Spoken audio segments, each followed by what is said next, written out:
അപ്പോ ഈ കണ്ടുമുട്ടിയപ്പോൾ പാർവതിയിൽ പല ഭാവങ്ങൾ ഉണ്ടായിട്ടുണ്ട്.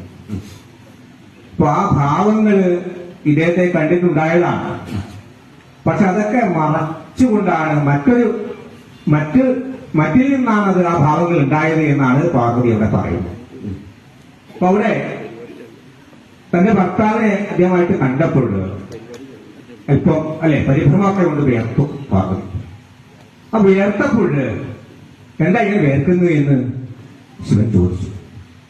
അപ്പൊ ചോദിച്ചപ്പോൾ ഈ വെപ്രാളം കൊണ്ടും പരിഭ്രമം കൊണ്ടൊക്കെയാണ് വിയർപ്പുണ്ടായത് എന്ന് പറയാൻ ആർക്ക് മടി? പാർവതിക്ക് മടി. ഉടനെ മറുപടി പറയാണ്, എന്താ ഇങ്ങനെ വിയർത്തത് എന്ന് ചോദിച്ചു. സ്വേദസ്തേ കഥ ഈദൃശ, എന്താ ഇങ്ങനെ വിയർക്കുന്നത് എന്ന് ചോദിച്ചു. കണ്ടുമുട്ടിയപ്പോഴാണോ അല്ല ആദ്യം അല്ല അതോർപ്പിക്കണം.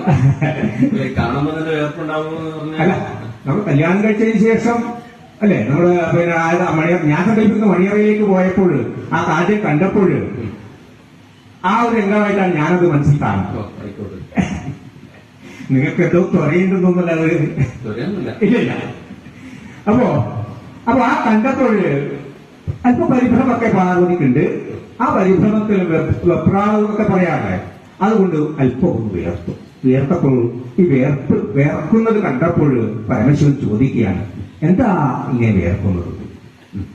അപ്പൊ ഉടനെ പാർവതി യഥാർത്ഥമായി വിയർപ്പുണ്ടാവാൻ കാരണങ്ങൾ മറ്റു പലതാണ്. അതിനെ മറച്ചുകൊണ്ട് എന്താ പറയുന്നത്, വിഭോ, അങ്ങയുടെ നേത്രത്തിലെ വന്നിയിൽ നിന്നാണ് എനിക്ക് അതിന്റെ മൂന്നാം കണ്ണിൽ അതെ പരമശിവന്റെ മൂന്നാം കണ്ണിൽ മൂന്നാം കണ്ണിൽ തൃക്കണ്ണിൽ തീയുണ്ട് എന്ന് വളരെ പ്രസിദ്ധമാണ്. ആ കണ്ണിലെ തീയിൽ നിന്ന് ചൂടേൽക്കുമ്പോൾ താപമേൽക്കുമ്പോൾ ശരീരം വിയർക്കും. അങ്ങനെ അതുകൊണ്ട് വിയർത്തതാണ് എന്ന് പറഞ്ഞു. പിന്നെ അടുത്ത് വിയർക്കുക മാത്രമല്ല ചെയ്ത് വിറയലുണ്ട്. ആദ്യമായിട്ട് തന്റെ പുരുഷനെ സമീപിക്കുമ്പോൾ പ്രാപിക്കാൻ ഒരുങ്ങുമ്പോൾ പല ഇതുണ്ടാവും, ഭാവങ്ങളുണ്ടാവും സ്ത്രീ. ആ പേടി കൊണ്ട് എങ്ങനെയാ അപ്പ എന്നെ സമീപിക്കുക അത്തരം ഒരു ആ പരിഭ്രമമൊക്കെ കൊണ്ട് നിന്ന് വിറക്കുന്നുണ്ട് പാർവതി. മനോഹരമായി അവിടെ വിറക്കുകയാണ്. ആ വിറക്കുന്ന സമയത്ത് അദ്ദേഹം ചോദിക്കുകയാണ്, എന്താ ഇങ്ങനെ വിറക്കുന്നത്? വിറയിലുണ്ടാവാൻ കാരണം എന്താണെന്ന് ചോദിച്ചു. അപ്പൊ ഉടനെ മറുപടി പറയാണ്, എന്താണ്? ഭോഗീന്ദ്രഭീരേസ്തവ. ഇദ്ദേഹം സർപ്പഭൂഷണനാണ് പാമ്പ് ഭൂഷണമായി കൊണ്ടു നടക്കുന്ന ഒരു വ്യക്തിയാണ് പരമശിവൻ. അപ്പൊ ഈ പാമ്പിനെ കണ്ടിട്ടാണ് ഞാൻ പേടിച്ചത്, ആ പേടി കൊണ്ടാണ് എനിക്ക് പറയുണ്ടായത് എന്നാണ് പറഞ്ഞത്. അപ്പൊ ഇവിടെ അടുത്ത് ചോദിക്കുകയാണ്, പേടിയുണ്ട്, വേർപ്പുണ്ടായിട്ടുണ്ട്, ഇതാ രോമാഞ്ചം ഉണ്ടായിട്ടുണ്ടല്ലോ, ഈ രോമാഞ്ചം എങ്ങനെയാണ് ഉണ്ടായത് എന്നാണ് ചോദിച്ചത് അടുത്തത്. അപ്പൊ ഉടനെ പറയാണെന്നത് ഗംഗാംഭസാംശീകരേ, അങ്ങയുടെ തലയിൽ ഗംഗയുണ്ട്. വളരെ പ്രസിദ്ധമാണ് ശിവന്റെ തലയിൽ ഗംഗ കുടികൊള്ളുന്നത്. ആ ഗംഗയിലെ വെള്ളത്തുള്ളികളിൽ ഉണ്ടായ രോമാഞ്ചമാണ് എന്ന് പറഞ്ഞു.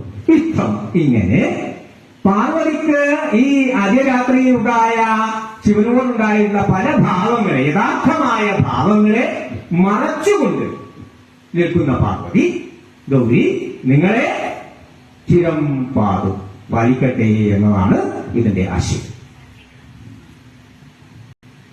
ഇവിടെ ആദ്യം തന്നെ അങ്ങ് അന്വയത്തിൽ പറഞ്ഞത് ഒരു സംബോധനയാണ് അല്ലെ? പ്രിയതമേ എന്നൊരു സംബോധനയാണ് ആദ്യം തന്നെ അന്വയിക്കുമ്പോൾ കേട്ടത്. നമ്മൾ സാധാരണ നാട്ടിലൊക്കെ പ്രിയതമൻ അല്ലെങ്കിൽ പ്രിയതമ എന്നൊക്കെ കേൾക്കാറുണ്ട്. ഈ പ്രിയതമ ശബ്ദത്തിന്റെ അർത്ഥം എന്താണ്? പ്രിയതമേ അല്ലെങ്കിൽ പ്രിയതമ, പ്രിയതമഹ, പ്രിയതമം എന്നും കേൾക്കാറുണ്ടല്ലോ. അതായത് പ്രിയതമ പ്രിയതമഹ രണ്ട് തരത്തിലും പറയാം അല്ലെ?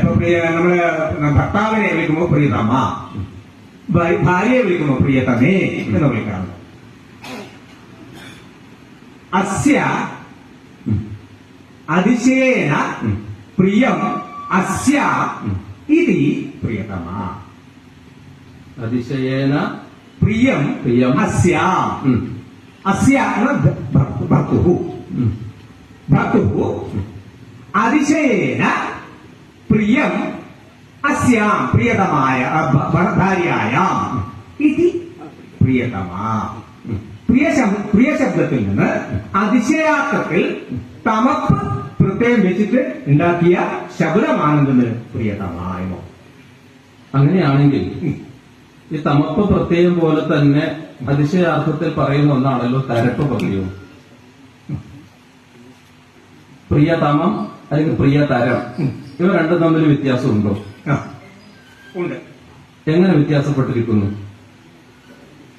ഞാൻ ഇതിലേക്ക് വരാൻ വേണ്ടി തന്നെയാണ് ചോദിക്കുന്നത്. നിങ്ങളെ പോക്കെടുത്തേക്കാന്ന് മനസ്സിലായി. അതായത് പ്രിയതരം എന്ന് പറയുമ്പോൾ ഉം.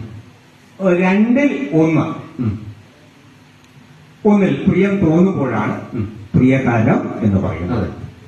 ദ്വിവചന വിഭജ്യോപപദേ ആ, എന്താണ് ദ്വിവചന വിഭജ്യോപപദേ തരതീയ സുനവും ആ, എന്നാണല്ലോ അതിന്റെ നിയമം. അതെ. ദ്വിവചനം അതെ. അല്ലെ, നമുക്ക് രണ്ട് പദാർത്ഥങ്ങളിൽ ഒന്നിന് അതെ പ്രിയം പ്രിയം അതെന്താണോ പിന്നെ പ്രിയതര ശ്രേഷ്ഠതര അതെ. എന്നൊക്കെ പറയുമ്പോൾ കൃഷ്ണാർജുനന്മാരുണ്ട്. കൃഷ്ണാർജുനയോഹോ ശ്രേഷ്ഠതര കൃഷ്ണ എന്ന് പറയുമ്പോൾ ഈ കൃഷ്ണാൻ അർജുനന്മാരിൽ ഏറ്റവും ശ്രേഷ്ഠനായിട്ടുള്ളവൻ ആരോ ആ ശബ്ദത്തിൽ അവനിൽ നിന്ന് തരപ്പ് വരും ഉം. എന്നർത്ഥം. അതെ. അതെ. അപ്പൊ പ്രിയതാമ ശബ്ദത്തിനോ? പ്രിയതമ ശബ്ദത്തിന് വരേണ്ടത് തമപ്പ് അതിശായനാർത്ഥത്തിലാണ്, ബഹുഷു ആണ് വേണ്ടത്. അതെ. അപ്പൊ അവിടെയാണ് എനിക്ക് സംശയം വരുന്നത്. നമുക്ക് ശിവനെ കുറിച്ച് കേട്ടിട്ടുള്ളത് ഗംഗയും പാർവതിയാണ്. അത് കൂടാതെ വേറെ ആരെങ്കിലും ഉണ്ടോന്നാണ്.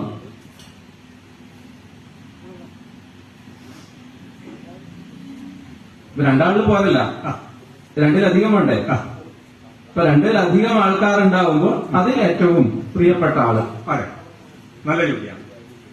ഇപ്പോ ഇതിന് പ്രിയതമ ശബ്ദത്തിൽ വ്യാഖ്യാനിച്ചത് ഇങ്ങനെയാണ്. ഉം. പ്രിയതമ ശബ്ദത്തിന്റെ കൃത്യമായ വ്യാഖ്യാനം ഇങ്ങനെയാണ് വ്യാഖ്യാനിച്ചത്. അതെ. അപ്പൊ ആ വ്യാഖ്യാന പ്രകാരം ഇവിടെ ഈ ആ വ്യാഖ്യാനം എന്തുകൊണ്ട് രണ്ടെടുക്കാൻ പാടില്ല എന്ന് കിട്ടുന്നത് ഈ ദ്വിവചന വിഭജ്യോപവരെ തരവീയ സുലവ് എന്ന് ദ്വിവചനം പറഞ്ഞതുകൊണ്ട് രണ്ടിൽ ഒന്നിന് കാണിക്കാൻ വേണ്ടിയിട്ടാണ് തരപ്പ് പ്രത്യേകം വരുന്നത്. അപ്പൊ അത് ഇവിടെ എന്തായാലും ചേരൂല. എന്തായാലും ഈ ആധിക്യം കാണിക്കണ പിന്നെ അതിശയാർത്ഥം കാണിക്കണമെങ്കിൽ ഒന്നിലധികം വേണമല്ല, അതുകൊണ്ടല്ല. ഇപ്പൊ രണ്ടിനെ കുറിച്ച് ഈ തരപ്പ് പ്രത്യയം കൊണ്ട് സൂചിപ്പിച്ചിരിക്കെ രണ്ടിലധികം എന്തായാലും ഉണ്ടാവണം. എന്തായാലും ഈ ഒരു അർത്ഥത്തിൽ ഇങ്ങനെ തമപ്പ് വരുമെന്നിവിടെ ഈ വ്യാഖ്യാനം കൊണ്ട് കാണിച്ചിട്ടുണ്ട്. അതെ, ഏതർത്ഥത്തില്? അതെ, അത് ഒരാളിന്നല്ലേ ഇപ്പൊ കാണിച്ചത് എന്താണ്? അസ്യ ആ. അതിശയേന